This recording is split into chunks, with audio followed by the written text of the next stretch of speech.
Hello बच्चों। एक बार comment section में टैली कर देना कि मेरी वॉइस ऑडिबल और क्लियर है नहीं है, और आपको आई होप स्क्रीन भी विजिबल होगी। तो आज जो हम टॉपिक के बारे में बात करने वाले हैं, जिस टॉपिक के बारे में हम डिस्कस करने वाले हैं, पहले ही आपको आगाह कर दूं, ये दो जो हमारे मेन एग्ज़ाम हैं जिनमें हम फोकस्ड हैं। सबसे पहला है जेईई मेंस और दूसरा टॉपिक है जेईई एडवांस्ड। इन दोनों टॉपिक के पॉइंट ऑफ व्यू से ये टॉपिक जो है, इन दोनों एग्जाम के पॉइंट ऑफ व्यू से जो हम ये टॉपिक पढ़ने वाले हैं, basically estimation of definite integrals, ये टॉपिक बिल्कुल भी इंपॉर्टेंट नहीं है। मतलब जेई एडवांस्ड में मेरे को लास्ट टाइम याद नहीं है कि कब ये क्वेश्चन आया था। बेसिकली जहाँ तक लास्ट में अपडेटेड हूँ, ये क्वेश्चन आया था 2007 में। मेंस अभी मेरे को पता नहीं है कब आया था। कह रहे हैं कि इस साल 2024 का जो मेंस का पेपर हुआ है वहाँ ये क्वेश्चन प्रेजेंट था, पर एक ही शिफ्ट में प्रेजेंट था। तो मतलब वो क्वेश्चन अगर आप छोड़ भी दोगे तो ऐसा कोई फ़र्क नहीं पड़ेगा। पर एस्टिमेशन ऑफ डेफिनेट इंटीग्रल्स हो गया, रेमन्स इंटीग्रेशन हो गया, न्यूटन्स लिबनीज थ्योरम की एक्सप्लिसिट फॉर्म्स हो गई, ये वो टॉपिक्स हैं ना जो मतलब जेई एस्पिरेंट के मन में क्या करते हैं, बेसिकली एक लालच पैदा करते हैं और खींचते हैं। मतलब कि जो ज़्यादा ही उस टाइप के बच्चे होते हैं, मतलब कि मुझे और जानना है इस टॉपिक के बारे में। न्यूटन्स लेबनीज की इम्प्लिसिट फॉर्म हमारे सिलेबस में है, ऑल्दो एक्सप्लिसिट फॉर्म हमारे सिलेबस में नहीं है, पर कई कई टीचर उसे भी पढ़ा देते हैं। Differentiation under the sign of integration नाम के टॉपिक में आपको बहुत सारी किताबों में ये न्यूटन्स लिबनीज का एक्सप्लिसिट फॉर्म भी मिल जाएगा और रेमन इंटीग्रेशन भी मिल जाएगा। पर उतना डेप्थ में अपन को जाने की जरूरत नहीं है। काम का था हमारे गामा फंक्शन हमने पढ़ा। Estimation of definite integral JEE advanced और जेई मेंस के सिलेबस में मेंशन्ड है, तो हम इस टॉपिक के बारे में भी अच्छे से डिस्कस करेंगे। जितनी मेरे को नॉलेज है, जितने क्वेश्चन मैं आपको करा सकता हूँ मैक्सिमम उतने क्वेश्चन कराऊंगा। देखो, एस्टिमेशन ऑफ डेफिनेट इंटीग्रेशन एक ऐसा टॉपिक है ना, मतलब जो जिसका क्वेश्चन अगर आ गया तो मतलब 100% गारंटी नहीं है कि आपने कॉन्सेप्ट पढ़ रखा है फिर भी आप ये क्वेश्चन कर दोगे। वहाँ पर थोड़ा सा आपका एप्टीट्यूड भी टेस्ट होता है, थोड़ा नहीं मतलब मैक्सिमम 70% आपका एप्टीट्यूड टेस्ट है, क्योंकि इंटीग्रेशन तो करनी ही नहीं है। क्योंकि एस्टिमेशन तभी आती है ना जब हम इंटीग्रेट कोई चीज़ नहीं कर पाते हैं, तभी हम उस चीज़ के बारे में एस्टिमेट करते हैं। कोई क्वेश्चन में हम तुक्का कब लगाते हैं, जब अपन उस क्वेश्चन को नहीं कर पाते हैं। वैसे डेफिनेट इंटीग्रेशन का है, जिन इंटीग्रेशन का एरिया जो है वो प्रॉपर बाउंड नहीं होता किसी इंटरवल के बीच में, या फिर हम उस इंटरवल के बीच में उस फंक्शन को इंटीग्रेट नहीं कर पाते, वो जो इंटीग्रेंड है वो इंटीग्रेबल नहीं है। तो उसी के लिए हम क्या यूज़ करते हैं, basically estimation of definite integration use करते हैं। एक एस्टिमेट वैल्यू निकालते हैं उस फंक्शन के मैक्सिमम और मिनिमम वैल्यू के बीच में, कहीं ना कहीं वो फंक्शन का जो एरिया है वो लाई करेगा। मतलब जैसे एक फंक्शन मेरे पास गिवन है, मुझे उसका एरिया नहीं निकालना आ रहा है गिवन इंटरवल में, तो उसका जो सबसे छोटा इंटरवल होगा, जो लिमिट में जो सबसे छोटा इंटरवल होगा, जो लोअर लिमिट होगी, मान लो जीरो है तो सबसे छोटा इंटरवल जीरो, तो उस पॉइंट में निकालेंगे उसकी मिनिमम वैल्यू कितनी आ रही है।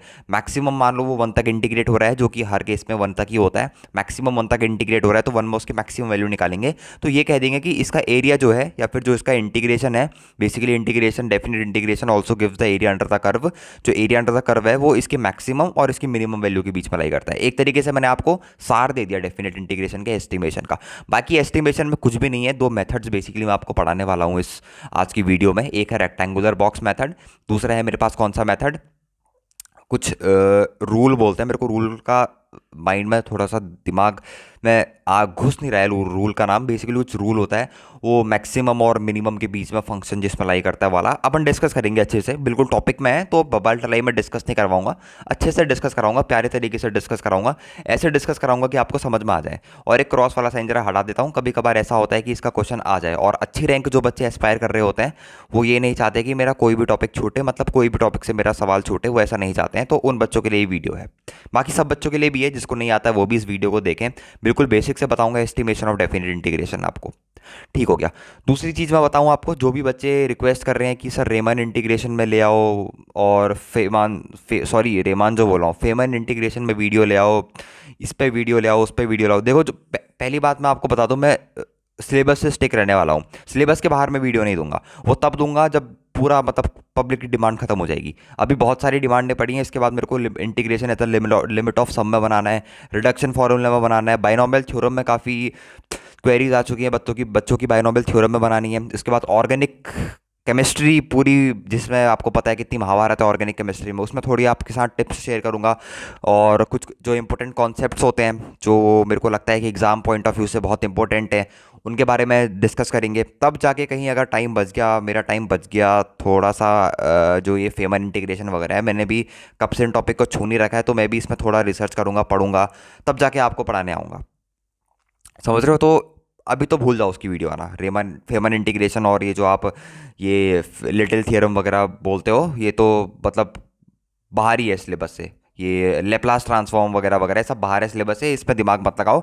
सिलेबस कर लो, उसी से पेपर आने वाला है और आपसे नहीं होने वाला है। 100% लिख के दे रहा हूँ, नहीं होने वाला है।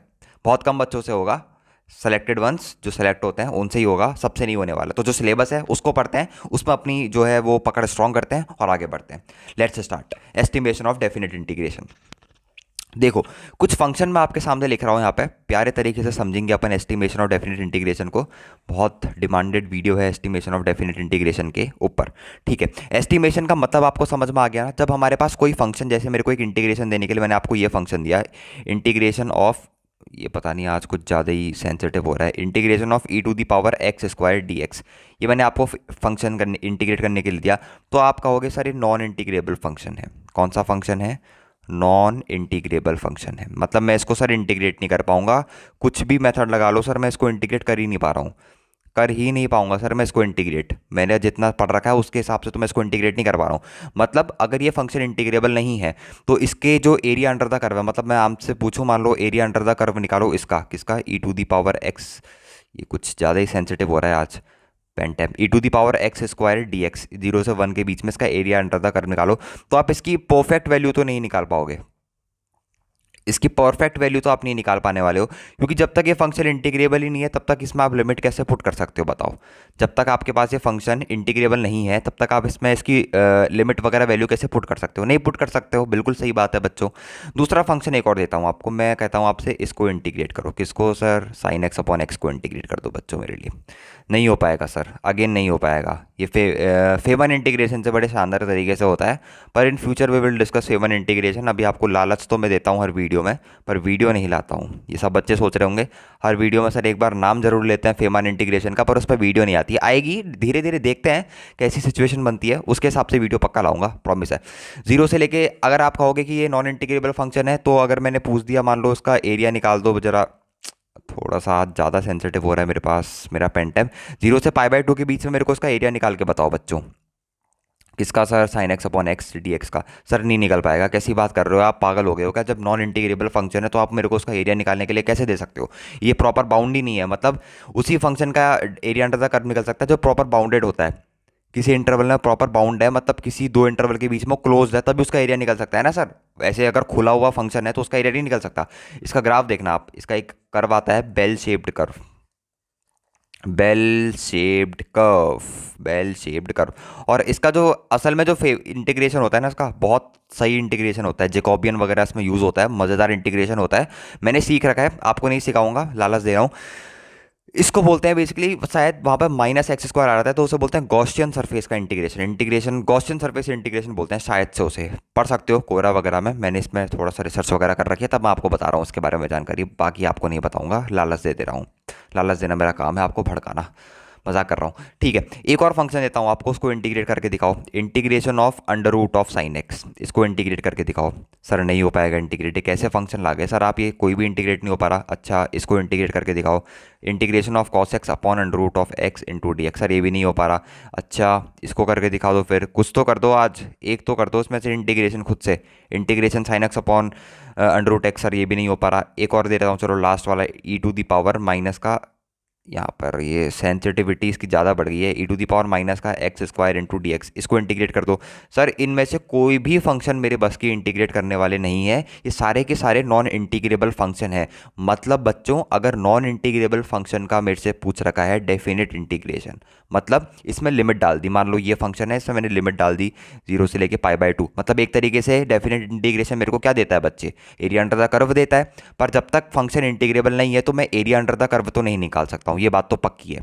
और इसका भी मान लो अगर लिमिट दे दी 0 से लेके π/2 तक, कुछ नहीं आएगा, एरिया अंडर द कर्व आएगा ही नहीं। मतलब ये क्या है? एक क्लोज्ड पाथ नहीं है, एक क्लोज्ड कर्व नहीं है। क्लोज्ड कर्व का ही हम एरिया अंडर द कर्व नहीं निकाल सकते हैं। अगर कोई कर्व ऐसा है, मान लो फॉर एग्जाम्पल ये मैंने XY कोऑर्डिनेट बनाए हैं, कोई कर्व ऐसा है, इस तरीके का कर्व है, ये क्लोज्ड कर्व नहीं है। कैसा कर्व नहीं है? Not a closed curve. तो इसका मैं एरिया अंडर द कर्व कैसे निकाल सकता हूँ? Closed curve. पर हाँ, अगर कोई बोल दे कि इस पॉइंट पे लेके, यहाँ पर कुछ पॉइंट है A और यहाँ पर कुछ पॉइंट है बी, इस पॉइंट के बीच में मेरे को इस फंक्शन की वैल्यू निकालनी है, इस फंक्शन का एरिया अंडर द कर्व निकालना है, तो मैं इजीली निकाल सकता हूँ। अब मैं कहूँगा मैं बिल्कुल निकाल सकता हूँ, मैं अगर ये कर्व ए से बी इसको मैं इंटीग्रेट कर दूँ एफ एक्स डी एक्स को, तो मेरे पास एरिया अंडर द कर्व निकल के आ जाएगा। ठीक हो गया। अब बारी आती है सर ये एस्टिमेशन किस खेत की मूली है, ये एस्टिमेशन कहाँ से आ गया। अभी तक तो सब सही चल रहा था, तो इनको हम बाद में बढ़ते, ये एस्टिमेशन लाने की क्या ज़रूरत थी आपको, बताओ। अब बात करते हैं थोड़ी एस्टिमेशन ऑफ डेफिनेट इंटीग्रेशन की। जो फंक्शन हमारे बेसिकली इंटीग्रेट नहीं हो पाते हैं उनमें हम लगाते हैं एस्टिमेशन ऑफ डेफिनेट इंटीग्रेशन। मतलब उनकी परफेक्ट वैल्यू तो नहीं निकाल पाते, पर थोड़ी ऊपर थोड़ी नीचे, मतलब थोड़ी फंक्शन से ज़्यादा थोड़ी फंक्शन से कम, तो फंक्शन बीच में लाई करेगा ज़्यादा और कम के। जो फंक्शन की मैक्सिमम वैल्यू होगी उसके और जो फंक्शन की मिनिमम वैल्यू होगी उसी के बीच में कहीं ना कहीं उसका जो एरिया अंडर द कर्व होगा वो लाई करेगा।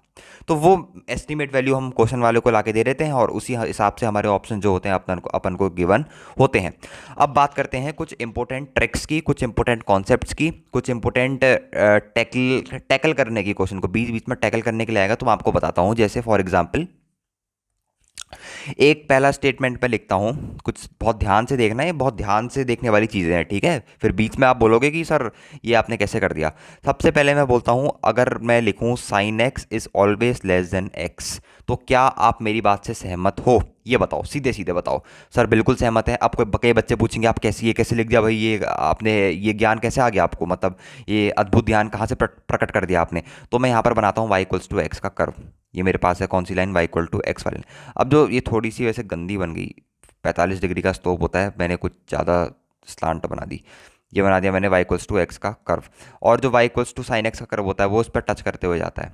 ये मेरे पास है y equals to sine x का। तो y equals to sine x का जो कर्व है, ये वाई इक्वल्स टू मेरे पास किसका कर्व है, y equals to sine x का जो कर्व है वो हमेशा नीचे लाई करता है किसके कर्व से, वाई इक्वल्स टू एक्स के कर्व से। ये आज थोड़ा ज़्यादा सेंसिटिव हो रहा है। वाई इक्वल्स टू एक्स के कर्व से क्या करता है, थोड़ा सा नीचे लाई करता है। तब हम कहते हैं कि साइन एक्स जो है वो हमेशा एक्स से छोटा है। और अगर कहीं पर ऐसा लिखा हुआ है कि एक्स माइनस साइन एक्स, अगर ऐसा लिखा हुआ है एक्स माइनस साइन एक्स, तो आप हमेशा इस क्वांटिटी को पॉजिटिव ट्रीट करोगे। जेई एडवांस्ड बहुत बार देखा है मैंने, एक इनटू ऑन टू फंक्शन में भी क्वेश्चन पूछा था, सॉरी 2020 में, उसमें भी यही कॉन्सेप्ट यूज हो रहा था। मतलब वहां पर अगर किसी बच्चे को ये पता है sine x is less than x, question कर ले जाएगा। तो x माइनस साइन एक्स की जो वैल्यू होगी, x बड़ा है, x कौन सी क्वांटिटी है मेरे पास, x मेरे पास एक ग्रेटर क्वांटिटी है। ठीक हो गया। देखो मैं बिल्कुल बेसिक से पढ़ा रहा हूँ, आपने ही कहा था, आपकी डिमांड थी सर बिल्कुल बेसिक से लेके आओ इसका एस्टिमेशन का, इंटीग्रेशन इनइक्वालिटीज में दिक्कत होती है, एस्टिमेशन में दिक्कत होती है, तो मैं बिल्कुल बेसिक से पढ़ा रहा हूँ। सबसे पहले टूल्स पढ़ा रहा हूँ, जो टूल्स यूज होंगे, तो ध्यान से पढ़ना, भाग मत जाना वीडियो छोड़ के। आपकी डिमांड पे वीडियो आ रही है और आप नहीं देखोगे तो कोई फायदा नहीं होगा वीडियो बनाने का, ठीक है। तो ये ग्रेटर क्वांटिटी में से मैं एक छोटी क्वांटिटी को, एक लेसर क्वांटिटी को सब्ट्रैक्ट कर रहा हूँ। ये मेरे पास कैसी क्वांटिटी है, एक लेसर क्वांटिटी है, तो इसको सब्ट्रैक्ट करूंगा तो मेरे पास रिजल्ट हमेशा एक पॉजिटिव आएगा, मतलब एक पॉजिटिव नंबर मेरे पास जनरेट होगा। वहीं अगर ऐसा लिख दिया मैंने लिख दिया साइन एक्स माइनस एक्स, तो यह हमेशा इसका रिजल्ट क्या आएगा, नेगेटिव, क्योंकि एक छोटी क्वांटिटी में से सब्ट्रैक्ट हो रही है एक बड़ी क्वांटिटी, तो हमेशा रिजल्ट कैसा आएगा, नेगेटिव रिजल्ट आएगा। एक नंबर 1 पॉइंट हो गया जिसको आपको दिमाग में तहे दिल से समा लेना है। दूसरा पॉइंट बताता हूँ अब आपको। अगर मान लो इसी तरीके से गिवन होता मेरे पास x माइनस टेन एक्स, इसको कैसे करते हैं आप बताओ मेरे को बच्चों। x माइनस टेन एक्स क्या होता, ग्रेटर देन जीरो होता या लेस देन जीरो होता। सर आप परीक्षा ले रहे हो तगड़ी, हाँ परीक्षा ले रहे हैं, बस ग्राफिकल नॉलेज आपकी चेक कर रहे हैं आज, ग्राफिकल नॉलेज कितनी है, क्योंकि इसमें ग्राफ, मतलब ग्राफ से बहुत सही तरीके से हो जाएगा बॉस, एकदम सही तरीके से। 10x का ग्राफ देखते हैं कैसा बनता है। 10x का ग्राफ बनता है कुछ इस तरीके से, ये बनता है मेरा 10x का ग्राफ, ये इंटरवल पाई/2 होता है, पाई/2 पे इन्फिनिटी को अप्रोच मारता है, ठीक हो गया। और y इक्वल्स टू एक्स का अगर आपको पता ही है कैसा बनता है, पता है सबको कि y इक्वल्स टू एक्स का कर्व कैसा बनेगा, कुछ इस तरीके का बनेगा। ये मेरे पास किसका कर्व बन गया बच्चे, बताओ बताओ, ये मेरे पास किसका कर्व बन गया, सर ये बन गया आपके पास y इक्वल्स टू एक्स का कर्व। तो अब मैं आपसे ये पूछ रहा हूँ, तो ये जो मेरे पास क्वांटिटी लिखी हुई है, ये जो मैंने प्यारी सी यहाँ पर क्वांटिटी लिखी हुई है basically x minus ten x, इसको मैं ग्रेटर देन जीरो की तरह ट्रीट करूँ या इसको मैं लेस देन जीरो की तरह ट्रीट करूँ। इस पूरी जो क्वांटिटी है, इस पूरी क्वांटिटी को मैं पॉजिटिव नंबर की तरह ट्रीट करूँ या नेगेटिव नंबर की तरह ट्रीट करूँ, ये बताओ मेरे को बस। सर इसको आप करोगे नेगेटिव नंबर की तरह ट्रीट। क्यों करूँगा बच्चों, क्योंकि 10x का ग्राफ जो है वो अपर है, मतलब ये 10x क्या है, एक ग्रेटर न वैल्यू है, एक ग्रेटर वैल्यू है, क्योंकि इसका ग्राफ जो है y इक्वल्स टू एक्स से ऊपर आ रहा है, और ये क्या वैल्यू है, लेसर वैल्यू है। कौन सी वैल्यू है बच्चे, लेसर वैल्यू। ये बहुत जगह यूज़ होगा सच में, जेई मेंस में तो नहीं, जेई एडवांस में बहुत जगह ये कॉन्सेप्ट यूज़ होता है, मैंने देख रखा है। तो ये ओवरऑल रिजल्ट कैसा निकल के आएगा, इसका नेगेटिव निकल के आएगा। ठीक है, एक दो चीज़ें और डिस्कस करनी है, वो भी डिस्कस कर लेते हैं। साथ साथ आपकी ग्राफिकल नॉलेज में भी इजाफा कर देते हैं आज। ग्राफ वैसे ही मेरे बहुत स्ट्रॉन्ग थे पहले से ही। ओके, फ्लेक्स नहीं मार रहा हूँ। यहाँ पर दे रखी है एक और inequality, ln of x is always less than x. क्या ये इनइक्वालिटी सही है? और एक और दे रखी है मेरे पास, कौन सी इनइक्वालिटी है? वो है ln of x is always less than under root of x. I guess under root of x जो है वो हर एक बच्चे को बनाना आता होगा, अंडर रूट ऑफ एक्स का कर्व। बिल्कुल सर, बनाना आता है हमें, इतने भी बुद्धू नहीं हम। ln ऑफ एक्स का कर्व कैसे बनता है? ln ऑफ एक्स का कर्व वैसे बनता है। y इक्वल टू एक्स का कर्व कैसे बनता है? कुछ इस तरीके का बनता है। तो ये है मेरे पास किसका, y इक्वल्स टू एक्स का कर्व, जो हमेशा ऊपर लाई कर रहा है। ये किसका कर्व है मेरे पास? ये कर्व है मेरे पास y equal to log of x का। तो ये हमेशा ऊपर लाई कर रहा है, तो हमेशा बड़ा होगा। अंडर रूट ऑफ एक्स का कर्व भी कुछ ऐसा होता है, कुछ इस तरीके का होता है अंडर रूट ऑफ एक्स का कर्व। ये मेरे पास कर्व होता है y equal to under root of x का। तो ये भी हमेशा इससे ऊपर लाई कर रहा है, तो इसकी वैल्यू भी इससे क्या होगी, बड़ी होगी। Graphical approach is the best approach in mathematics, सबसे बढ़िया अप्रोच सकती है। सर और कुछ टूल्स हैं आपके पास? हाँ, भी थोड़े बहुत और टूल्स हैं, उसके बारे में डिस्कस कर लें, फिर धीरे धीरे आगे बढ़ेंगे, ताकि आपको वहाँ समझने में कोई दिक्कत ना हो एस्टिमेशन वाले टॉपिक्स में ना। कई महान टीचर से पढ़ाना भूल जाते हैं। अगर अब देखो, अगर कुछ ऐसा दे रखा है, एक्स की power C is less than X की पावर डी, एक्स की power C is less than X की पावर डी, ये तभी हो सकता है if and only if C is lesser than D. C क्या है? डी से बड़ा है। ये कैसे संभव हो सकता है सर? बताता हूँ आपको कैसे संभव हो सकता है। एक और कंडीशन है, एंड जो एक्स का इंटरवल है वो हमेशा 0 और 1 के बीच में लाई करना चाहिए। अब संभव हो सकता है? बिल्कुल सर, अब संभव हो सकता है। कैसे संभव हो सकता है? एक एग्जाम्पल की तरफ से बताता हूँ। यहाँ पर सी की जगह मान लो मैंने लिख लिया सी बड़ा होना चाहिए ना, तो x cube is always less than x square. ये इसका कहने का मतलब है सर, ये कैसे हो गया, समझ नहीं आया। अगर तब हो सकता है जब x की वैल्यू 0 और 1 के बीच में लाई कर रही है। मान लो x की वैल्यू मैंने उठा के रख ली 1/2, तो 1/2 का होल स्क्वायर करो 1/4, और 1/2 का होल क्यूब करो 1/8। तो आपको दिख रहा है जिसका डिनोमिनेटर जितना बड़ा उस क्वांटिटी उतनी छोटी। बस ये थोड़ा छोटा सा कंसेप्ट है, सब बच्चों को आता होगा, पर एग्जाम टाइम में इतना सोच नहीं पाते हैं, हबर तबर करते हैं, वो एक्स स्क्वायर को छोटा कर देते हैं एक्स क्यूब से, पता नहीं कैसे हो जाती है गलतियाँ। अपनी कॉपी में इसको प्रॉपर नोट डाउन करते हुए चलना है। एस्टिमेशन और डेफिनेट इंटीग्रेशन का बहुत इंपॉर्टेंट फेज चल रहा है अभी अपने पास। ठीक हो गया। एक और पॉइंट नोट करते हैं, पांचवा पॉइंट भी ये है अपने पास। बहुत सारे पॉइंट हैं, 5 पॉइंट ही है बेसिकली। मैं बेसिकली आपके पास बस 5 पॉइंट ही लेके आ रखा हूँ। पांचवा पॉइंट अपने पास कहता है कि अगर मेरे पास एफ और जी दो फंक्शन हैं, एफ फंक्शन है और एक जी फंक्शन है, और ये दोनों फंक्शन जो हैं ये मेरे पास क्या है, कंटिन्यूस हैं। ठीक हो गया सर, आपने कहा, हमने मान लिया। कंटिन्यूस है किस इंटरवल में? Continuous on a to b, a से लेके बी इंटरवल में मेरे पास क्या है, कंटिन्यूस है। और जो एफ फंक्शन है वो छोटा है मेरे पास, लेस देन इक्वल टू किसके है, जी फंक्शन के। और एक पॉइंट सी ऐसा एग्जिस्ट करता है जिसके लिए एफ ऑफ सी की वैल्यू जो है वो भी छोटी आ गई जी ऑफ सी से। मतलब एफ जी से छोटा तो था, पर एक बीच में पॉइंट ऐसा भी आ गया जिससे पूरी तरीके से साबित हो गया कि एफ ऑफ एफ जो है वो हमेशा जी से क्या है, छोटा है। और सी कहाँ पर बिलोंग करता है, ए और बी के बीच में कहीं पर बिलोंग करता है। तो हम फाइनली ये क्लेम कर सकते हैं इसकी मदद से कि अगर हम इंटीग्रेशन करेंगे ए से लेके बी में किसका, एफ का, तो हमेशा छोटा आएगा किसके, इंटीग्रेशन करने पे ए से लेके बी पे जी के। इक्वल टू क्यों नहीं लगाया भाई साहब? इक्वल टू इसलिए नहीं लगाया क्योंकि एक पॉइंट सी ऐसा आया जहाँ पर वैल्यू इक्वल नहीं आई, तब हमने इक्वल टू नहीं लगाया। तो ये क्या है, एक अगेन बहुत इंपॉर्टेंट चीज़ है हमारे लिए, बहुत काम की चीज़ है अपन के पास। ठीक हो गया। अब क्या करना है सर? अब कुछ नहीं करना है आपको। अब हम सीधे चलते हैं किसके ऊपर, कॉन्सेप्ट के ऊपर, मतलब कि एस्टिमेशन कैसे करा जाए। शुरू के 10-15 मिनट मैंने आपको कुछ 5-6 इंपॉर्टेंट पॉइंट्स बताए, और ये वाकई में इंपॉर्टेंट पॉइंट्स हैं। मतलब इन पॉइंट्स को वो नहीं कर सकते आप, नज़रअंदाज नहीं कर सकते। ठीक है, नज़रअंदाज इन पॉइंट्स को नहीं करा जा सकता।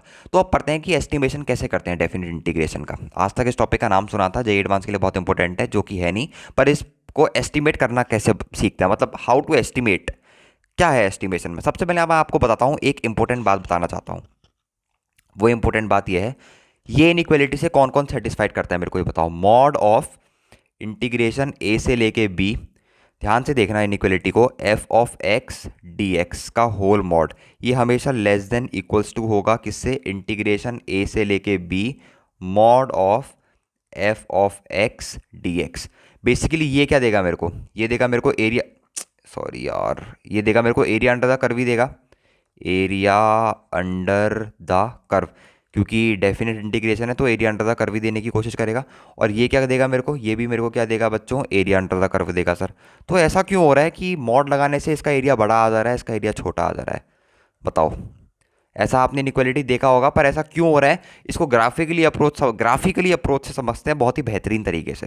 ठीक हो गया सर, समझाओ तो ज़रा कैसे समझाते हो आप। देखो, पहले मैं एफ एक्स का एक रेंडमली यहाँ पर ग्राफ बना देता हूँ। ये मैंने बना दिया एफ एक्स का अपन के पास रेंडमली कर्व। ये मेरे पास क्या है, y equals to f x का कर्व है। ये पॉजिटिव साइड में है एरिया, और ये एरिया है नेगेटिव साइड में। नेट एरिया टोटल पॉजिटिव होता है, ये आपको पता होगा। ये मेरे पास एफ एक्स का कर्व है, ठीक है। ये मेरे पास एफ एक्स का कर्व है। ये मेरे पास पॉइंट है पॉइंट ए, और ये मेरे पास पॉइंट है पॉइंट बी। पहले क्या करना है आपको, पहली वाली इनइक्वालिटी देखो। पहली वाली इनइक्वालिटी में मेरे को बोल रखा है इंटीग्रेट करो पहले ए से लेके बी तक F x of d x, फिर पूरे में लगा दो आप मॉड। मान लो इतने पार्ट का एरिया बच्चे मेरे पास आ गया कितना, पाँच मान ले। कितना मान ले बच्चे, बताओ आप कितना मान ले, प्लस का 5 मान लेते हैं। इतने पार्ट का एरिया आ गया मेरे पास माइनस का 3, क्योंकि नीचे एक्स एक्सिस के, तो माइनस का 3 आ गया। तो नेट एरिया कितना आ गया, नेट एरिया इसका आ गया प्लस का 5 माइनस का 3, तो नेट एरिया आ गया 2। टू में मॉड पास करवा दो, क्योंकि अल्टीमेटली एफ एक्स में मॉड पास करवाने, तो mod of 2 that will always remain 2। तो इस तरीके से एरिया कितना आ गया इस कर्व का मेरे पास, y equal to f x curve मान लेते हैं इस तरीके से। सर इसका एरिया आ गया मेरे पास 2। अच्छा, अब सर इसका मॉड निकाल के जरा एरिया बताओ मेरे को। ठीक है, मॉड निकाल के बताते हैं। सर कहीं बड़ा आ तो नहीं रहा है, आएगा तभी तो इनइक्वालिटी सेटिस्फाइड है। बस आपको प्यारे तरीके से समझाऊंगा आज ग्राफिकल तरीके से, शायद ऐसे आपने पढ़ा भी हो। ये मान लो मैंने क्या बना दिया, अपना कर्व बना दिया वो वाला। ये एक पार्ट था मॉड के, से क्या होता है पूरा मिरर इमेज आ जाता है। सॉरी, ये आज थोड़ा मेरा ज़्यादा सेंसिटिव हो रहा है ये पेन टैब। कर्व वही है, फील ले लेना। ये पॉइंट है मेरे पास, कौन सा पॉइंट, ये पॉइंट है मेरे पास पॉइंट नंबर ए, और ये पॉइंट है मेरे पास कितना, पॉइंट नंबर बी। दूसरी इनइक्वालिटी ने बोला कि आप ए से लेके बी तक इंटीग्रेट तो करो, पर एफ एक्स के अंदर से मॉड लगा दो, मॉड ऑफ डी एक्स। ये करो आप, मतलब पहले एफ एक्स का जो एरिया आएगा वो पहले मॉड के अंदर जाएगा, फिर जाके टोटल एड ऑन होगा। मतलब इसका एरिया +5 था तो मॉड ऑफ 5 +5 ही आएगा, पर इसका -3 था तो मॉड ऑफ -3 यहाँ पर हो जाएगा प्लस का 3। तो टोटल एरिया जो एड ऑन होके आएगा वो आएगा प्लस का 5 प्लस का 3, तो टोटल एरिया कितना आ गया, 8 आ गया। इसीलिए ये इनइक्वालिटी कहते हैं। कई बच्चों ने देखी होगी पर पता नहीं होगा कि ये इनइक्वालिटी कैसे मतलब एग्जिस्ट कर रही है। इसका कोई प्रूफ कुछ नहीं होता, बस इसको बहुत ही अच्छे तरीके से ग्राफिकल अप्रोच से समझाया जाता है, जो मैंने आपको समझाया, और आई होप कि आपको समझ में आया होगा। तो एक ये इनइक्वालिटी अपने पास टूल की तरह रखो, इसे भी हम एस्टिमेशन में यूज़ करने वाले हैं। अब आ जाते हैं अपने किस में, एस्टिमेशन में आ जाते हैं। देखो, एस्टिमेशन में पहले आपको एक फील लेता हूँ, उसके बाद हम एस्टिमेशन के अंदर घुसना शुरू करते हैं। ये वीडियो बहुत लंबा होने वाला है, शायद 1 घंटे से ऊपर, 1.5 घंटे का भी हो सकता है। पर मेरे साथ बने रहना, मेरा मोटिवेशन डाउन मत होने देना बिल्कुल। कमेंट में और अच्छे अच्छे रिप्लाई भी दे देना, मतलब अच्छा लगे तभी अच्छे रिप्लाई देना। ऐसा नहीं होना चाहिए कि भैया ने मेहनत करके बना रखी 1.5 घंटे का तो अच्छा रिप्लाई दे देते हैं। अगर अच्छा लगे तो वाकई में रिप्लाई देना। अगर कॉन्सेप्ट कुछ सीखा, कुछ नया सीखा, तो वाकई रिप्लाई करना। It give me so much of motivation, आप समझ नहीं पाओगे। ठीक हो गया। मान लो मैं इस कर्व का एग्जांपल लेता हूँ, मेरे को एरिया निकालना था इस कर्व का, इंटीग्रेशन 0 से लेके 1 तक ई की power x square d x का, इसका मेरे को एरिया निकालना था। ये एक तरीके से ई की पावर एक्स स्क्वायर कर्व की तरह ही लाई करेगा। ये मान लो इसको मेरे को यहाँ से यहाँ तक इंटीग्रेट करना है। एक पॉइंट ये है और एक पॉइंट ये है। ये पॉइंट मैंने मान लिया x इक्वल टू ए, इसको मान लेता हूँ, और इसको मान लेता हूँ मैं x इक्वल टू बी। यहाँ से यहाँ तक मेरे को इंटीग्रेट करना है। ये दिख रहा है आपको एक कैसा फंक्शन है मेरे पास, ये है स्ट्रिक्टली इंक्रीजिंग फंक्शन। कौन सा फंक्शन है, बिल्कुल इंक्रीज कर रहा है सर, स्ट्रिक्टली इंक्रीजिंग फंक्शन। वरना dy/dx करके प्रूव भी कर सकते हो, कोई बड़ी बात नहीं है। स्ट्रिक्टली इंक्रीजिंग फंक्शन है मेरे पास एक। ठीक हो गया। अब मेरे को क्या करना है, इसके एरिया अंडर द कर्व निकालना है। इसका एरिया अंडर द कर्व क्या होगा बच्चा बताओ। इसका ए से लेके बी, सॉरी मैंने यहाँ पर लिमिट जरा सी गलत लिख दी। इसको ए से लेके बी मेरे को इंटीग्रेट करना है, और एक इंटीग्रेबल फंक्शन नहीं है, पर मेरे को इसका एरिया अंडर द कर्व निकालना है। तो यहाँ पर बहुत ध्यान से समझना, यहाँ पर मैं एस्टिमेशन आपको समझाने वाला हूँ, वो भी रेक्टेंगल मेथड का। बताने नहीं वाला था कि आपको रेक्टेंगल मेथड का एस्टिमेशन समझाने वाला हूँ, पर एक सरप्राइज देने वाला था। ये एस्टिमेशन करा रहा हूँ रेक्टेंगल मेथड से। ठीक हो गया। अब देखो, मेरे को इसको ए से बी तक इंटीग्रेट तो करना है, पर इंटीग्रेबल तो है नहीं। अगर इंटीग्रेबल ही नहीं है भाई साहब, तो इसका पहले इंटीग्रेशन करके निकलती, तभी तो हम लिमिट पुट करते, तभी तो एरिया अंडर द कर्व निकल पाता है ए से लेके बी तक का। अभी जब इंटीग्रेबल ही नहीं है तो इसका एरिया अंडर द कर्व कैसे निकलेगा, बताता हूँ आपको कैसे निकलेगा। इसका एरिया अंडर द कर्व क्या होगा बताओ। ये पॉइंट मेरे पास ए है, ये पॉइंट मेरे पास बी है, तो उसका एरिया अंडर द कर्व होगा ये वाला पार्ट। ये सब इसका कहाँ लाई कर रहा है बच्चे, इसका लाई कर रहा है इसके नीचे। तो यही क्या चाहिए मेरे को, ये चीज़ मेरे को फाइंड करनी है, ये एरिया मेरे को फाइंड करना है, यही इसका रियल आंसर होगा। अगर ये एरिया मैंने किसी तरीके से निकाल लिया तो मेरा आंसर निकल के आ जाएगा। ये आपको समझ में आ गई बात।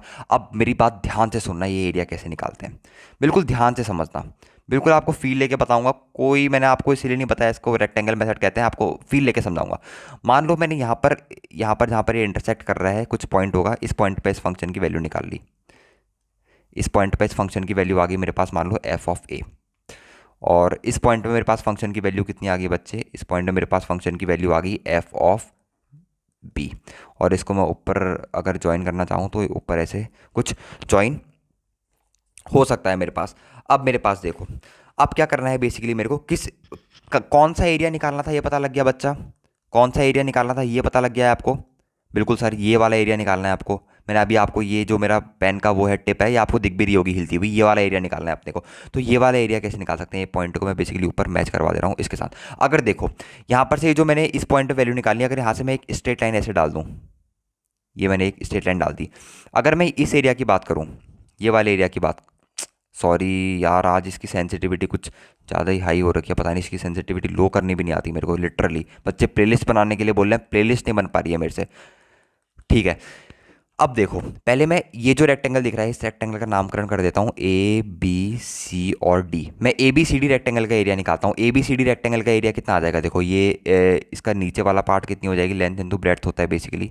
ये वाला कितना हो जाएगा, बी माइनस ए हो जाएगा, B minus a into height कितनी है एफ ऑफ ए। तो ये एरिया कितना आ जाएगा मेरे पास, b minus a into f of a. मतलब ये वाला एरिया आ गया अपने पास, नीचे वाला एरिया आ गया b minus a into f of a. ठीक हो गया। तो ये इसकी क्या आ गई, नीचे वाले रेक्टेंगल की एरिया की वैल्यू आ गई। अगर मैं आपसे बोलूँ ये जो पूरा रेक्टेंगल है इसको दे देता हूँ ए डैश बी डैश। अगर मैं पूछूं मेरे को इस रेक्टेंगल का एरिया बताओ, a dash b dash into c d, तो नीचे वाला बेस तो सेम रहेगा बी माइनस ए, बस हाइट चेंज हो जाएगी, वो कितनी हो जाएगी एफ ऑफ बी। समझ में आ गया। तो मैंने क्या करा बेसिकली, एक रेक्टेंगल जैसा क्रिएट करा, ये ए डैश बी डैश और सी डी एक रेक्टेंगल क्रिएट करा और उस रेक्टेंगल का मैक्सिमम वैल्यू निकाला। मतलब जिस जिस पॉइंट के बीच में मेरे को एरिया निकालना था, उस पॉइंट के बीच में एक रेक्टेंगल क्रिएट करा, वो पूरा रेक्टेंगल क्रिएट करा। जहां जहां पर इंटरसेक्ट कर रहा था वो पॉइंट लेके मैंने रेक्टेंगल क्रिएट करे। एक स्ट्रिक्टली सॉरी इंक्रीजिंग फंक्शन की बात हो रही है, वो पॉइंट लेके एक रेक्टेंगल क्रिएट करा। रेक्टेंगल पे दो लाइन खींची, मिनिमम वैल्यू निकाली। ये बेसिकली क्या है, इस रेक्टेंगल की एक तरीके से मिनिमम एरिया है और इस पूरे रेक्टेंगल का एक तरीके से क्या निकाला, मैक्सिमम एरिया निकाला। फिर एक इनइक्वालिटी लिख रहा हूं कि ये जो मेरे पास फंक्शन था ए से लेके, दिमाग खराब कर रखा है इसने, ए से लेके b f of x into d x, ये जो होगा अपने मिनिमम से तो ज़्यादा होगा, क्योंकि मिनिमम कितना है ए बी सी डी, और मिनिमम से इतना पार्ट ज़्यादा है बच्चे, तो मिनिमम से तो ज़्यादा होगा। ये तो बात कंफर्म होगी। तो b minus of a into f of b से तो ज़्यादा होगा एरियाज का, बट किससे कम होगा, ये जो पूरा वाला एरिया निकाला, ये जो पूरा एरिया निकाला इससे ज़्यादा, इससे कम होगा। किससे कम होगा, b minus of a into f of b. बस ये होता है मेरे पास रेक्टेंगुलर मेथड या फिर डब्बा मेथड इसे हम बोलते हैं। समझ में आ गया क्या कर रखा है बेसिकली, उसके नीचे वाले रेक्टेंगल का एरिया निकाल दिया उस, और पूरे रेक्टेंगल का एरिया निकाल दिया, और ये कह दिया कि पूरे रेक्टेंगल के एरिया से तो कम होने वाला है जो हमें एरिया निकालना है, और छोटे वाले रेक्टेंगल से ज़्यादा होने वाला है जिसका हमें एरिया निकालना है। बिल्कुल ईजी सा कॉन्सेप्ट है। इसको अप्लाई कैसे करते हैं क्वेश्चंस वगैरह में, वो हम सीखेंगे अभी, उसके बारे में बात करते हैं। और ये अभी स्ट्रिक्टली इंक्रीजिंग फंक्शन है। अब आपको बताता हूँ डिक्रीजिंग फंक्शन के लिए कैसे बनाओगे। ग्राफ की बात है, ग्राफ पे जिसका हाथ साफ है वो आराम से बना लेगा। डिक्रीजिंग फंक्शन के लिए कैसे बनाओगे वो भी बता रहा हूँ आपको, घबराने की जरूरत नहीं है बिल्कुल। मान लो मेरे पास अगर कोई डिक्रीजिंग फंक्शन आ गया तो उसके लिए आप चीज़ों को कैसे मैनेज करोगे उसके लिए भी आपको बताता हूँ। मान लो यहाँ पर ई की power minus x square type का कुछ ऐसे फंक्शन होता, ये मान लो मेरे पास कोई भी डिक्रीजिंग फंक्शन है, मेरे को उससे मतलब नहीं है। और यहाँ पर एक लाइन अपन को ऐसे पास करवानी है जो उसको कट आउट करते हुए जा रही हो, और एक लाइन ऊपर से भी पास करवा देते हैं। ये कुछ एक लाइन ऊपर से ही पास करवा दी, और ये क्या करा आपने, दो कोऑर्डिनेट अपने पास ले लिए, ये एक कोऑर्डिनेट और एक ये कोऑर्डिनेट। ये मान लो वही x इक्वल टू ए मान लेते हैं बिल्कुल अपना जनरल मेथड, और ये मान लेते हैं x इक्वल टू बी। और इस पॉइंट पे मान लो फंक्शन की वैल्यू निकल के आ रही है f ऑफ a, और इस पॉइंट पे निकल के आ रही है f ऑफ b। अपने को ये जो कर्व दे रखा है मेरे को y is equals to a से लेके b तक f ऑफ x dx, इसकी वैल्यू अपने को निकालनी है, एस्टिमेट करना है। अब देखो इसके नीचे का एरिया निकालना है तो ये पूरा एरिया अपने को निकालना होगा। ये बात सबको क्लियर है, एक एक बच्चे को क्लियर होगी। Area under the curve basically यही होगा और कुछ तो नहीं होगा। अगर किसी को कुछ और दिख रहा है मेरे को कमेंट में ज़रूर बताना, क्योंकि इतनी आंखें खराब किसी की नहीं हो सकती। इसके नीचे का जो एरिया है वो यही वाला है। यार नहीं समझेगा, फिर से समझाता हूँ, फिर से समझाता हूँ, फिर से समझा देता हूँ। इसके नीचे का जो एरिया है ना वो निकालना है अपने को। एरिया अंडर द कर्व होता है डेफिनेट इंटीग्रेशन। तो इसके नीचे का ये जो कर्व है मेरे पास y equal to f x, y equal to f x जो कर्व है, इसके नीचे का एरिया मेरे को निकालना है। ये वाला एरिया मेरे को चाहिए। तो इसके नीचे का एरिया क्या हुआ, ये वाला एरिया हुआ। तो ये एरिया अपने को निकालना है। क्या करेंगे सर, दो रेक्टेंगल क्रिएट कर देंगे। बिल्कुल, जिसका दिमाग चल गया उसने चला दिया होगा अच्छे तरीके से। ए बी सी डी, और एक और क्रिएट कर देंगे a dash b dash c dash. ये लेंथ कितनी हो जाएगी बच्चों, ये लेंथ हो जाएगी सर अपने पास बी माइनस ए। मतलब छोटे वाले रेक्टेंगल का एरिया कितना हो गया सर हमारे पास, वो हो गया b minus a into f of a. बड़े वाले रेक्टेंगल का ये जो पूरा एरिया हो गया वो कितना हो गया अपने पास, सेम कॉन्सेप्ट है यार, b minus of a into f of b. ये बड़े वाले रेक्टेंगल का, ये छोटे वाले रेक्टेंगल का। और जो फाइनल एरिया मुझे निकालना है वो किसके बीच में लाई करेगा, वो छोटे वाले से तो भैया आपके पास बड़ा होने वाला है, इससे तो बड़ा होगा, बट अल्टीमेटली बड़े वाले से छोटा होगा। बड़े वाले से छोटा f x of d x, but बड़े वाले से क्या होने वाला है, वो b minus a into f of b छोटा होने वाला है। इनइक्वालिटी सेम जनरेट हो रही है, बस बता रहा हूँ कि अगर डिक्रीजिंग आ जाए तो कॉन्सेप्ट सेम इन्वॉल्व करना है। दो लाइन खींचनी है, दो यहाँ पर वैल्यू निकालनी है, एरिया ऑफ छोटा रेक्टेंगल, एरिया ऑफ बड़ा रेक्टेंगल, और उनके बीच में ही लाई करेगा अपने पास रेक्टेंगल का एरिया। अब आप कहोगे यार ये छोटा रेक्टेंगल का जब आपने निकाला एरिया तो यहाँ पर इंटीग्रेट क्यों नहीं किया। इंटीग्रेट इसलिए नहीं किया, बेसिकली मेरे पास इसका जब एरिया डायरेक्ट निकल सकता है तो मैं इसको इंटीग्रेट क्यों करूंगा, इंटीग्रेशन करके मेरे को एरिया ही निकलने वाला है। तो इसको इंटीग्रेट करने से अच्छा इसका एरिया ही निकाल दूं, और एरिया ही तो मेरे को क्या देता है, मतलब definite integration gives what me, मेरे को क्या देता है, एरिया अंडर द कर्व ही देता है। तो या तो इसको इंटीग्रेट करके निकालो या डायरेक्टली रेक्टेंगल का लेंथ इंटू ब्रेड्थ करो। आंसर आपके पास अल्टीमेटली रिजल्ट क्या आने वाला है बच्चा, आपके पास सेम आने वाला है। ठीक हो गया।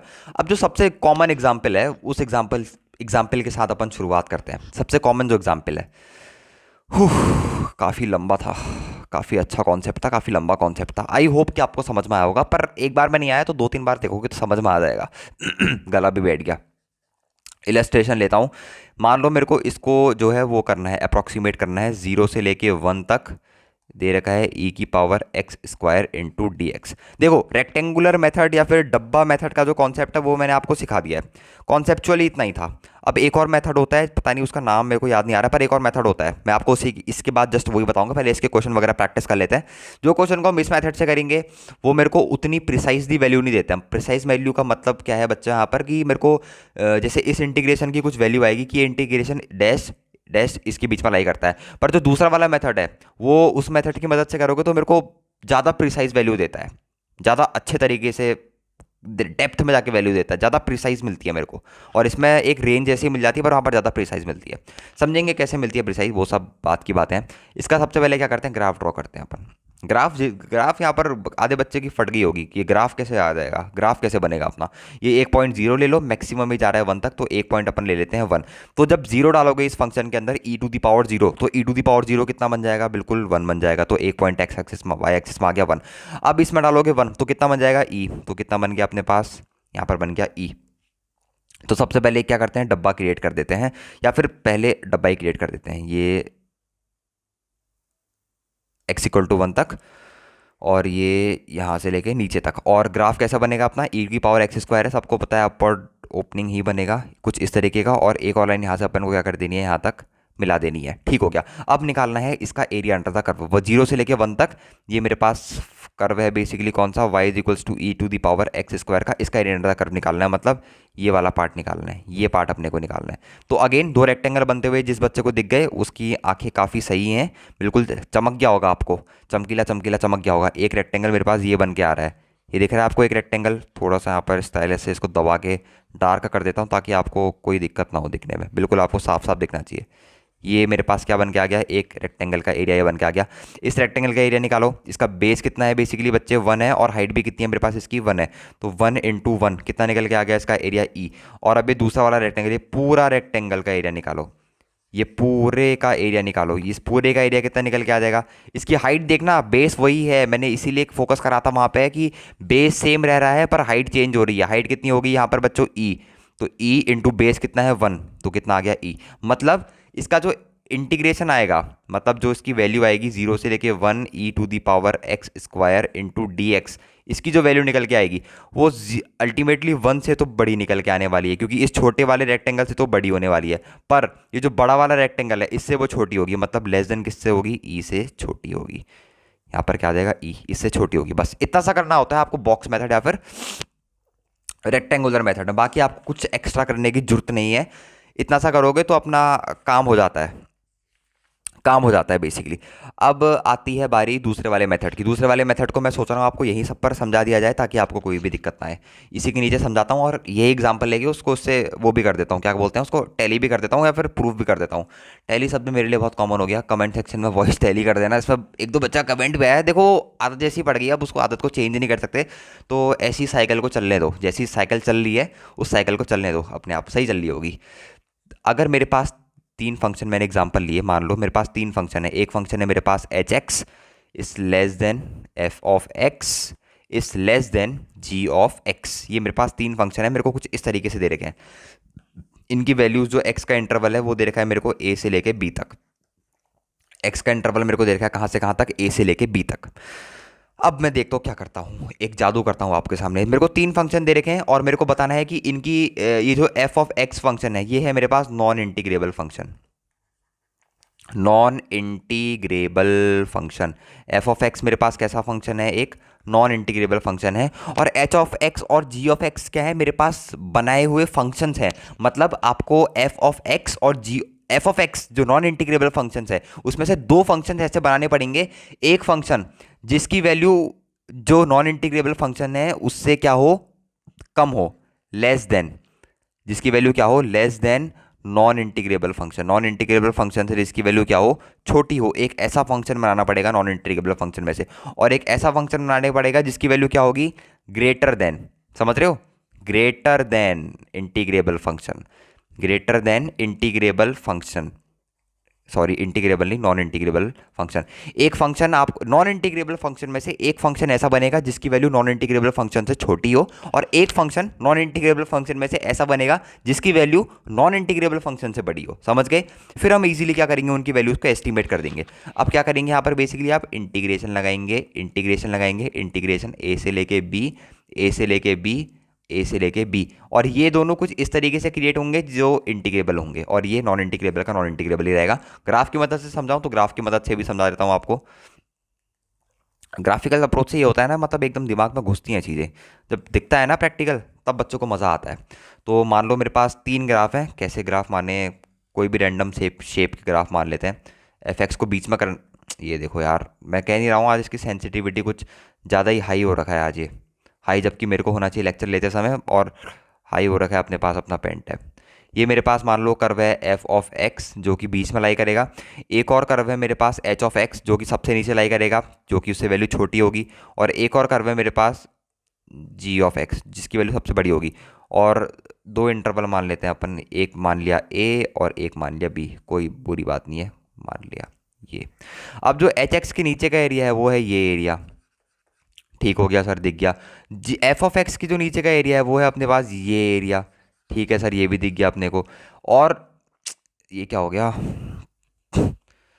एक मिनट, हाँ ठीक है, ये पता नहीं क्या हो गया था। और जी ऑफ एक्स की जो नीचे का एरिया है वो हो गया अपने पास ये पूरा एरिया, ये पूरा एरिया। ये गड़बड़ हो जा रही है आज, कुछ ज़्यादा ही माफ़ करना है इस गड़बड़ के लिए। तो आपको मतलब ग्राफ से साफ साफ दिख पा रहा है ना कि जी ऑफ एक्स के जो नीचे का एरिया है वो सबसे ज़्यादा है, एफ ऑफ एक्स के नीचे नीचे जो एरिया है वो ज़्यादा है किससे, एच ऑफ एक्स से, पर कम है जी ऑफ एक्स से। तो इसी तरीके से आपको इनइक्वलिटी क्रिएट करनी है। मतलब इंटीग्रेशन ए से लेके बी किसका एरिया, एच ऑफ एक्स का एरिया, ये कम है किससे, इंटीग्रेशन ए से लेके बी एफ ऑफ एक्स के एरिया से। और एफ ऑफ ये इसका एरिया कम है किससे, इंटीग्रेशन ए से लेके b h of x d x के एरिया से, नीचे से। ये अपन को क्या करनी है, दो फंक्शंस ऐसे क्रिएट करने हैं नॉन इंटीग्रेबल फंक्शंस में से, जिनकी वैल्यू क्या हो, एक की वैल्यू नॉन इंटीग्रेबल फंक्शन से ज़्यादा हो और एक की वैल्यू क्या हो बच्चों, नॉन इंटीग्रेबल फंक्शन से अपने पास क्या हो, कम हो। अब आपको आई होप कि अब थोड़ा बहुत कॉन्सेप्ट समझ में आया होगा, थोड़ी बहुत क्लियरिटी आई होगी चीज़ों के बारे में। हो, अब बात करते हैं वही इलस्ट्रेशन की, e to the power x square वाले की, उससे समझाता हूँ आपको। क्या था क्वेश्चन अपने पास, ई जीरो से लेके वन था, e to the power, sorry e to the power x square d x. अब मैंने क्यों क्या करना है, थोड़ा सा तमीज से देखना। यहाँ पर मैंने आपको क्या बताया था ऊपर, यहाँ पर एक x मान लेता हूँ और एक एक्स स्क्वायर मान लेता हूँ, और x का जो इंटरवल दे रखा है वो दे रखा है मेरे को जीरो से लेके वन तक। अब मेरे को ये बताओ जीरो से लेके वन तक x और एक्स स्क्वायर में से कौन बड़ा होगा, बताओ बताओ, इतनी बात तो बता ही सकते हो। एक्स और एक्स स्क्वायर में से कौन सा बड़ा होगा? यहाँ पर एक्स स्क्वायर लिख देते हैं, यहाँ पर एक्स लिख देते हैं। ऑब्वियस ही बात है एक्स बड़ा होगा। एक्स को 1/2 रख के देख लो, जिसका डिनोमिनेटर जितना बड़ा वो ओवरऑल क्वांटिटी उतनी छोटी हो जाएगी। दो फंक्शन मिल गए, ये नॉर्मल फंक्शन था, नॉर्मल फंक्शन से एक क्या मिल गया? बड़ा फंक्शन मिल गया। अगर इससे एक छोटा फंक्शन चाहिए तो जीरो रख सकते हो, नहीं रखोगे तो कोई दिक्कत वाली बात ऐसी अपने पास नहीं है। अब क्या है, दोनों की पावर में ई है, तो दोनों की पावर में ई डालूंगा तो इनइक्वालिटी में कोई चेंज नहीं आना चाहिए। इसे एक बड़ा फंक्शन जनरेट कर लिया है, ठीक है। अब क्या करना है, दोनों को इंटीग्रेट कर देना है 0 से लेके 1 तक। ये देखो कितना गंदा हो रहा है आज स्टाइलिश मेरे पास, 0 से लेके 1 तक। ई की पावर एक्स का इंटीग्रेशन कितना होगा? ई की पावर एक्स, तो अपर लिमिट ई 1 जाएगी, तो ई की पावर 1 1 और ई की पावर 0, ई की पावर 1 ई और ई की पावर 0 1 बन जाएगा। तो जो इस इंटीग्रेशन की जो वो आ गई मेरे पास एक तरीके से एस्टिमेट वैल्यू, वो लेस देन आ गई मेरे पास ई -1 के। इसीलिए मैं कह रहा था ये वाला जो टाइप होता है वो होता है मोर प्रिसाइज। आंसर सेम आते हैं, ऐसी कोई दिक्कत नहीं है कि आंसर उससे गलत आएगा, किसी भी मेथड से करो, पर ये क्या होता है? मोर प्रिसाइज होता है। मोर प्रिसाइज इसने क्या दिया आपको? एस्टिमेट करा के दिया। वहां पर जो एस्टिमेट करा के दे रहा था, ये वाला जो आपने एस्टिमेट करके देखा, ये वाला एस्टिमेशन कहाँ गया? आंसर कहाँ गया इसका बच्चे? ये वाला एस्टिमेशन, हाँ, ये क्या था? उतना प्रिसाइज नहीं था। और उसने कितना प्रिसाइज दिया देखा आपने? ई -1। मज़ा आ गया, बिल्कुल प्रिसाइज में मज़ा आ गया, ठीक हो गया। अब क्या करते हैं, नेक्स्ट क्वेश्चन की तरफ बढ़ते हैं। नेक्स्ट क्वेश्चन अपन कौन सा ले? हाँ, एक बहुत अच्छा क्वेश्चन है, इसको जब तक आप खुद से ट्राई करके नहीं देखोगे ना तब तक मज़ा नहीं आएगा। ये जो फंक्शन बनाने वाला है ना, कि एक फंक्शन में से एक ऐसा फंक्शन बना लो जिसकी वैल्यू बड़ी हो, बस उससे छोटी वाली अगर नहीं भी करोगे तो उतना नहीं पूछता है, मैक्सिमम केसेस में बड़ा ही पूछता है। एक बड़ी वैल्यू बनाने की कोशिश कर लेना। जैसे एक IIT JEE का ही प्रीवियस ईयर का करा देता हूँ, एक की आ रखा है बेचारा 2007 का, उसी को करा देता हूँ पकड़ के। I is equals to, sorry पूरा वही क्वेश्चन लिख लूँ क्या? जे इज इक्वल्स टू दे रखा है आपको 0 से लेके 1 तक। किसका इंटीग्रेशन करना है आपको? किसको एस्टिमेट करना है? एस्टिमेट करना है cos x upon under root of x इंटू डी एक्स को। इसको जरा मेरे को एस्टिमेट करके दिखाओ, खुद से करना, मैक्सिमम के लिए एस्टिमेट करो, मतलब कुछ ऐसा रिजल्ट आना चाहिए j is less than equals to this, ऐसा कुछ रिजल्ट आएगा। उसके बाद एक साइन एक्स के टर्म में भी दूंगा same quantity sine x upon under root of x, उसको भी एस्टिमेट करके दिखाना, ठीक हो गया। अब इसको एस्टिमेट करने की कोशिश करते हैं। एक बात आपको पता है कि cos x जो है वो किससे छोटा करूं? बताओ आपको यार, 1 से छोटा कर सकता हूं। cos x हमेशा 1 से छोटा होगा, ये तो अब बात ऑब्वियस ही है। अब दोनों के अपॉन में क्या है? अंडर रूट ऑफ एक्स है, तो अंडर रूट ऑफ एक्स से डिवाइड कर दिया। यहाँ पर मैंने अंडर रूट ऑफ एक्स से डिवाइड कर दिया, इंटीग्रेट कर दिया 0 से लेके 1, यहाँ पर डी एक्स लिख लिया। सेम यहाँ पर भी इंटीग्रेट कर दिया 0 से लेके 1 और डी एक्स लिख लिया। तो ये तो मेरे पास क्या बन जाएगा? ये बेसिकली ये वाली क्वांटिटी मेरे पास बन जाएगी जे इज लेस देन, यहाँ पर कितना आ जाएगा? इंटीग्रेशन ऑफ 0 से लेके 1 एक्स की पावर -1/2 इंटू डी एक्स। तो ये कितना बन जाएगा? बेसिकली 0 से लेके 1 ये बन जाएगा एक्स की पावर -1/2 प्लस का 1 अपॉन में बन जाएगा -1/2 प्लस का 1, बस। और जे की वैल्यू जब आप सॉल्व करोगे तो लेस देन आ जाती है, किससे पता है? 2 से, बस। ये ऐसा आपको एडवांस के ऑप्शन था, मैंने इसको इंटीजर वाला बना दिया बेसिकली। या एडवांस्ड के ऑप्शन में गिवन था कि जे इज लेस देन 2 होगा या जे इज लेस देन 3 होगा, तो वहाँ पर आपको अल्टीमेटली पता लग जाएगा कि मतलब मिनिमम वैल्यू जो है वो अपने को पता लगाने की जरूरत नहीं है, अपने को सिंपल किसकी जरूरत है? मैक्सिमम वैल्यू की। तो मैक्सिमम वैल्यू एस्टिमेट करी और आंसर डायरेक्टली रिजल्ट तक पहुँच गए। अब बात करते हैं साइन एक्स के रूप में भी एक फंक्शन गिवन था। यहाँ पर मेरे को क्या था? के इज इक्वल्स टू, शायद ऐसे कुछ था। यहाँ पर 0 से लेके 1 था, यहाँ पर दिया था मेरे को sine x upon under root of x और यहाँ पर दिया था डी एक्स, ये दिया था। अब मेरे को ये तो पता है मेरे को कि साइन एक्स जो होने वाला है वो लेस देन इक्वल होने वाला है एक्स से, ऊपर बताया था मैंने आपको पॉइंट्स में। अब क्या करना है? Sine x upon under root of x और x upon under root of x करना है, बिल्कुल। 0 से लेके 1 डी एक्स लगा देना है, 0 से लेके 1 डी एक्स लगा देना है। बहुत ही बेसिक सा इंटीग्रेशन है, एक्स की पावर 1, इसको ऐसा लिख लोगे ना, 0 से लेके 1 एक्स की पावर 1 -1/2, तो अल्टीमेटली ये वही बन जाएगा। एक्स की पावर कितना बन जाएगा? एक्स की पावर 1 है और एक्स की पावर 1/2 है, तो देख लेना सॉल्व करके। मतलब बिल्कुल बेसिक सा इंटीग्रेशन मैंने आपके सामने इसको बना दिया है। पर जब इसको आप सॉल्व करोगे तो मेरे पास डायरेक्टली मेरे को रिजल्ट ख्याल में है इसका 3/2 या 2/3, ऐसी इसकी कुछ वैल्यू निकल के आ जाती है, शायद 2/3 आती है। तो 2/3 इसका रिजल्ट निकल के आ जाता है डायरेक्टली, ये इसका क्या आता है? रिजल्ट निकल के आ रहा था। गलत होगी तो माफ़ करना, पर कॉन्सेप्ट यही है कि साइन एक्स जो होता है वो अपने पास वो हमेशा किससे छोटा होता है? एक्स से। तो दोनों के अपॉन में रूट एक्स से डिवाइड करा और डायरेक्टली आंसर अपने पास क्या हुआ? निकल के आ गया। और जो भी आपके पास एग्जाम में केसेस आएंगे इस पर्टिकुलर एरिया में, वो हमेशा रिपीट होंगे। ये जो मैंने आपको शुरू में 5 पॉइंट्स दिखाए थे, बहुत ही ध्यानपूर्वक इसी से होंगे रिपीट। ये 5वां, ये चौथा, ये तीसरा, ये छठा और ये पहला वाले से तो अभी रिपीट हो गया खैर कॉन्सेप्ट से। इसी के इर्द गिर्द आपके पास क्या करते हैं बेसिकली, इवॉल्व करते हैं बेसिकली सारे के सारे आपके पास कॉन्सेप्ट। अब एक और क्वेश्चन लेता हूँ, उसको एस्टिमेट करके दिखाओ। बिल्कुल सर, एस्टिमेट कर देंगे आप, क्वेश्चन दो, किसी भी मेथड से करो, जो मेथड इजी लग रहा है, जो मेथड आपको पसंद आ रहा है उस मेथड से एस्टिमेट करने की कोशिश करो, पर एस्टिमेट करो अल्टीमेटली। जब तक एस्टिमेट नहीं करोगे तब तक सीखोगे नहीं। फाइनली ये है, एक क्वेश्चन मेरे पास है 0 से लेके 1, ये बेसिकली अरिहंत की बुक का ही क्वेश्चन है, अगर किसी ने सॉल्व करा हो तो ध्यान भी आ रहा होगा।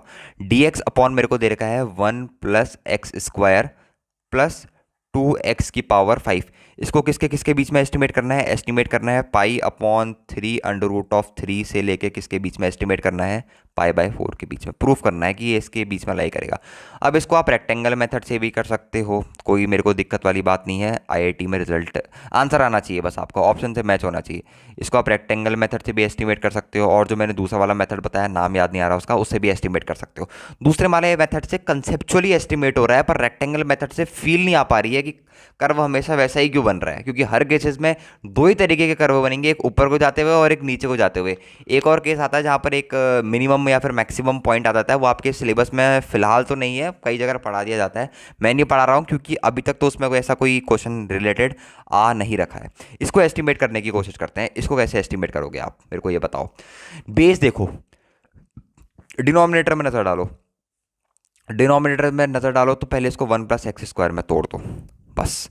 अब मेरे को ये बताओ, x² और x⁵ इनमें से कौन बड़ा होगा? बिल्कुल सर, x² बड़ा होगा, और x का इंटरवल हमेशा 0 से लेके 1, हमेशा 0 से लेके 1 आएगा, क्योंकि पेपर सेट करने वाले को पता है मैंने 0 का 2 करा, वहां बच्चे अटक जाएंगे। ऐसा है, कर भी सकते हो कुछ क्वेश्चन में, अगले क्लास में अगर देखो आपका कैसा रिप्लाई आता है तो अगले वीडियो लेक्चर में कुछ इसके तगड़े क्वेश्चंस ला के भी डाल देंगे, सोचेंगे उसके बारे में, पर कोशिश करेंगे कि डाल देंगे। x² जो है वो हमेशा बड़ा रहेगा x किसे, x⁵ से। यहाँ पर 2 का मल्टीप्लाई करोगे तो ये और छोटा हो जाएगा, समझ रहे हो ना? तो 1 + x² एक मैंने फंक्शन बना दिया, और एक और बना देता हूँ। एक तो मेरे पास नॉर्मल रहने वाला है 1 + x² प्लस 2x⁵, तो ये तो इससे तो हमेशा छोटा ही रहेगा, सॉरी अभी इसको नहीं लिखना चाहिए था। और एक मेरे को बड़ा फंक्शन बनाना पड़ेगा 1 + x²। अगर मैं यहाँ पर इसमें ऐड कर दूँ +2x⁵, तो ये इनइक्वालिटी बन जाएगी। अब मेरे को एक फंक्शन इससे बड़ा भी बनाना है, मतलब अगर मैं यहाँ पर एक और x² ऐड कर दूँ तो मेरा काम बन जाएगा। ये जो फंक्शन बनेगा ओवरऑल, ये इससे तो बड़ा बन जाएगा और इससे छोटा बन जाएगा। बिल्कुल मेरे पास इनइक्वालिटी सेट हो गई है, मतलब 1 + x² जो होगा वो छोटा होगा किससे? 1 + x² प्लस 2x⁵ से, और ये किससे छोटा होगा? 1 + 2x² से। या फिर यहाँ पर अगर x² का मल्टीप्लाई नहीं कर रहे हो तो यहाँ पर 2x² का मल्टीप्लाई कर दो, मोर प्रिसाइजली, क्योंकि यहाँ पर 2x⁵ का मल्टीप्लाई है, तो यहाँ पर 2x² का मल्टीप्लाई कर दो, तो 3x² बन जाएगा। अब मेरे को अल्टीमेटली जो मेन फंक्शन पूछा है वो dx अपॉन पूछा है, मतलब जब आप dx अपॉन रेसिप्रोकल करोगे तो इनइक्वालिटी के साइन चेंज हो जाते हैं। बेसिक आपने रूल्स में पढ़ा होगा पहले चैप्टर में फंक्शंस में। तो यहाँ पर बन जाएगा dx अपॉन 1 + x² प्लस यहाँ पर बन जाएगा 2x⁵, ग्रेटर देन बन जाएगा यहाँ पर कितना? dx upon 1 + 3x²। अब इसको कहाँ से कहाँ इंटीग्रेट करना है पता होगा आपको, 0 से लेके 1 तक इंटीग्रेट करना है, 0 से लेके 1 तक इंटीग्रेट करना है, 0 से लेके 1 तक इंटीग्रेट करना है। इसको इंटीग्रेट करना बच्चों का खाल है, बच्चों का काम है। dx upon x² plus a² 1/tan−1x/a, 3 common निकालना है यहाँ से, और 1/3 बन जाएगा। 1/3 को लिख देना 1/√3 का whole square. dx upon x² plus a² का फॉर्मूला होता है 1/a tan−1x/a। तो अल्टीमेटली इसके बीच में आपका क्या होगा बच्चे? एस्टिमेट हो जाएगा।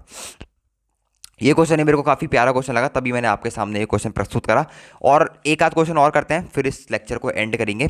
एक रेक्टेंगल मेथड से करने की कोशिश करते हैं। रेक्टेंगल मेथड वाली मतलब ट्रिक मज़ेदार है ना, समझ रहे हो? उसकी ट्रिक मेरे को दिल पे छू के गई, मतलब एकदम ग्राफिकल वैसे ही मेरे को बहुत पसंद है, और रेक्टेंगल वाले में तो मज़ा ही आता है। इसको एस्टिमेट करो, उसको प्रूव करना है, ये इसके बीच में होगा 1/4 से लेके यहाँ पर है 0 से लेके 1 तक। यहाँ पर क्या है? dx अपॉन यहाँ पर दे रखा है 1 + x² प्लस यहाँ पर दे रखा है 2x⁵ से लेके 1 तक इसकी वैल्यू लाई कर रही है। ये बताओ पहले, इसको देखो कि ये एक स्ट्रिक्टली इंक्रीजिंग फंक्शन है या स्ट्रिक्टली डिक्रीजिंग फंक्शन है, तब तक अपन वो ग्राफ वगैरह सब सेट नहीं कर पाएंगे। इसका डिनोमिनेटर देखो, डिनोमिनेटर में मैं अगर x की वैल्यू बढ़ाऊँ, अगर मैं डिनोमिनेटर वाला जो फंक्शन है उसमें उसको बढ़ाऊँ तेज़ी से, तो मेरे पास ओवरऑल जो फंक्शन है वो क्या करेगा, डिक्रीज करेगा। मतलब ये ओवरऑल कैसा फंक्शन है, एक डिक्रीजिंग फंक्शन है। इससे मेरे को ये पता लग रहा है। ऐसी वहाँ पर एग्जाम में निकालने मत बैठ जाना कि ये इंक्रीजिंग फंक्शन है, डिक्रीजिंग फंक्शन है। बस ये समझ लेना कि एक डिक्रीजिंग फंक्शन है, ठीक है। एस्टिमेशन ही है भाई टॉपिक का नाम। वहाँ पर अगर इसका इंक्रीजिंग डिक्रीजिंग निकालने लग गए तो हो जाएगा आपका हैप्पी बर्थडे। निकाल भी सकते हो, वो अल्टीमेटली डिक्रीजिंग आएगा, डिक्रीजिंग ही आने वाला है। पर इतना सब करने की यहाँ पर कोशिश नहीं है। जैसे मैंने ट्रिक बता रखी है कि डिनोमिनेटर बढ़ाओगे तो अल्टीमेटली फंक्शन घटेगा, तो एक तरीके से जज कर सकते हो कि ये डिक्रीजिंग फंक्शन ही है। और चैप्टर का नाम ही एस्टिमेशन है, तो अपन छोटी छोटी चीज़ों पे एस्टिमेशन यूज़ कर सकते हैं। कोई यहाँ पर इतनी वो चौंकने वाली बात नहीं है। एक्स इक्वल टू जीरो की बात करते हैं। जीरो और वन के बीच में बेसिकली अपन फंक्शन की वैल्यू निकालने वाले हैं। एक्स इक्वल टू जीरो अगर इस फंक्शन में डालोगे तो आपको कितना मिलेगा बच्चे, वन मिलेगा। अगर एक्स इक्वल टू वन डालोगे तो कितना बनेगा, one plus two plus one three plus one four, तो वन बाय फोर मिल जाएगा आपको। तो वन बाय फोर हमेशा वन से नीचे ही लाई करेगा। तो ये जो आपके पास बॉक्स बन रखा है रेक्टेंगल, ये मेरे पास क्या बन गया, रेक्टेंगल का डब्बा बन गया बेसिकली। ये मेरे पास क्या बन गया, रेक्टेंगल का डब्बा बन गया। और डिक्रीजिंग फंक्शन है तो इस तरीके से जाएगा। सर आपने ऐसे कैसे बना दिया, बना दिया। ये मेरे पास क्या बनेगा, डिक्रीजिंग फंक्शन बनेगा यहाँ से वन से लेके इसके बीच में। अब एरिया कौन सा निकलेगा, अब भाई ना कॉन्सेप्चुअल बात, एरिया निकलना है ये वाला, ये एरिया निकालना है। तो इसके लिए ये रेक्टेंगल का एरिया निकाल लूँ, ये वन बाय फोर है, हाँ, ए बी सी डी और a dash b dash c dash. ये छोटे वाले रेक्टेंगल का एरिया कितना आ गया, फटाफट बताओ, one by four into one. तो इसका एरिया आ गया वन बाय फोर। बड़े वाले का कितना आ गया, वन इंटू वन, तो उसका आ गया कितना, वन। तो अल्टीमेटली पता लग गया वन बाय फोर से तो बड़ा होने वाला है इसका एरिया, ये जो नीचे दे रखा है, और वन से क्या होने वाला है, छोटा होने वाला है। तो आपके पास जो फाइनल क्वेश्चन में पूछा था, आई थिंक वही आपके पास रिजल्ट में निकल के आ चुका है। एक और इम्पोर्टेंट यहाँ पर जो क्वेश्चन जनरेट होता है फेमाइन इंटीग्रेशन को जिससे आप सॉल्व करते हो, वो क्वेश्चन आपको सॉल्व करा देता हूँ। वो क्वेश्चन ये कहता है जीरो से लेके पाई बाई टू तक किसका, साइन एक्स अपॉन एक्स का, साइन एक्स अपॉन एक्स का। कई बच्चे बोर हो गए होंगे, पर आपकी डिमांड थी कि इस पर वीडियो लाओ। अल्टीमेटली इस पर क्वेश्चन तो आने वाले नहीं है, ये देख लो। एक का आधा आ गया 3-4 साल में तो वो आ गया, किस्मत की बात है। बस टॉपिक अच्छा है, मज़ेदार टॉपिक है, ग्राफ वगैरह से अटैच्ड है, तो मेरे को भी काफ़ी टॉपिक पसंद आता है। अच्छा टॉपिक है, कंसेप्चुअल टॉपिक है, और मज़े भी आते हैं ऐसे टॉपिक्स को पढ़ने में और इसे क्वेश्चन वगैरह सॉल्व करने में। साइन एक्स अपॉन एक्स देखो, ये एक कैसा फंक्शन है, देखने से तो नहीं लग पा रहा कि ये डिक्रीजिंग फंक्शन होगा या इंक्रीजिंग फंक्शन होगा। दिखने से यहाँ पर मैं इसको जज नहीं करूँगा। इसको मैं क्या करूँगा, एक तरीके से डिफ्रेंशिएट कर देता हूँ। इसको मैं डिफ्रेंशिएट करूँगा तो नीचे आ जाएगा एक्स स्क्वायर। तो डिफ्रेंशिएट करूँगा तो यहाँ पर कितना बच जाएगा, डिफ्रेंशिएट करूँगा तो यहाँ पर बन जाएगा मेरे पास cos x, x into cos x, x into cos x minus x का वन हो जाएगा, और साइन एक्स का साइन एक्स वैसे का वैसे ही रहेगा। यहाँ से मैं कॉस एक्स कॉमन निकाल लेता हूँ। तो कॉस एक्स कॉमन निकालूंगा तो मेरे पास यहाँ पर बच जाएगा x minus ten of x upon x square. अब जीरो से पाई बाई टू तक कॉस एक्स तो पॉजिटिव होता है भैया, और एक्स स्क्वायर भी पॉजिटिव होगा। बात आ गई एक्स माइनस टेन एक्स की। और एक्स माइनस टेन एक्स वाला जो केस है मैंने आपको ऊपर यहाँ पर पढ़ाया था। अगर किसी बच्चे ने स्किप मार रखा है उस वाले पार्ट को, तो उस वाले पार्ट को जाके अच्छे दिल से याद कर ले, तहे दिल से, और उसको वो कर ले, रट ले। एक्स माइनस टेन एक्स क्या होता है, नेगेटिव होता है। तो नेगेटिव होने से कैसा फंक्शन हो जाएगा, बेसिकली एक मेरे पास स्ट्रिक्टली डिक्रीजिंग फंक्शन हो जाएगा। समझ आ गई बच्चे, एक्स माइनस टेन एक्स क्या होता है, मेरे पास नेगेटिव होता है। अगर नेगेटिव होता है तो ओवरऑल फंक्शन कैसा बन के आ जाएगा, नेगेटिव बन के आ जाएगा। ठीक हो गया, मतलब ये तो बात कंफर्म हो गई कि ये जो इंटीग्रेशन दे रखा है मेरे को जीरो से लेके पाई बाई टू तक, किसका दे रखा है इंटीग्रेशन, मेरे को दे रखा है यहाँ पर साइन एक्स अपॉन एक्स, और फिर इसका दे रखा है डी एक्स। ये क्या है, ये एक डिक्रीजिंग फंक्शन है। ये बात तो मेरे पास क्या हो गई है, क्लियर हो चुकी है। ये क्या है मेरे पास, एक बच्चा डिक्रीजिंग फंक्शन है। कैसा फंक्शन है बच्चे, एक डिक्रीजिंग फंक्शन है। अब इसकी बारी आती है इसकी ग्राफ में। इसको ग्राफ में कैसे वो करें, अब इसको ग्राफ में करने की कोशिश करते हैं अपन। ग्राफ बनाने की कोशिश करते हैं, जीरो से लेके वन तक बात करेंगे। जीरो पे कितनी वैल्यू होगी, यहाँ पर डाल दो। अब लिमिट थोड़ा आपको बताना पड़ेगा। यहाँ पर डाल दो आप limit x tending to zero, किस पे, यहाँ पर डाल देंगे साइन एक्स अपॉन एक्स। तो आपको पता है इसकी लिमिट कितनी आती है, वन। एल ऑर्बिटल लगाओ या सैंडविच थ्योरम से करो, इसकी वैल्यू वन निकल के आती है। और फिर दूसरे में डालना है पाई बाई टू, क्योंकि जीरो से पाई बाई टू पे जा रहा है। तो पाई बाई टू पे कितनी आ जाएगी, साइन ऑफ एक्स के अंदर आ जाएगा पाई बाई टू, अपॉन आ जाएगा मेरे पास पाई बाई टू, तो ये आ जाएगा टू बाई पाई। तो two by pi is obviously less than one.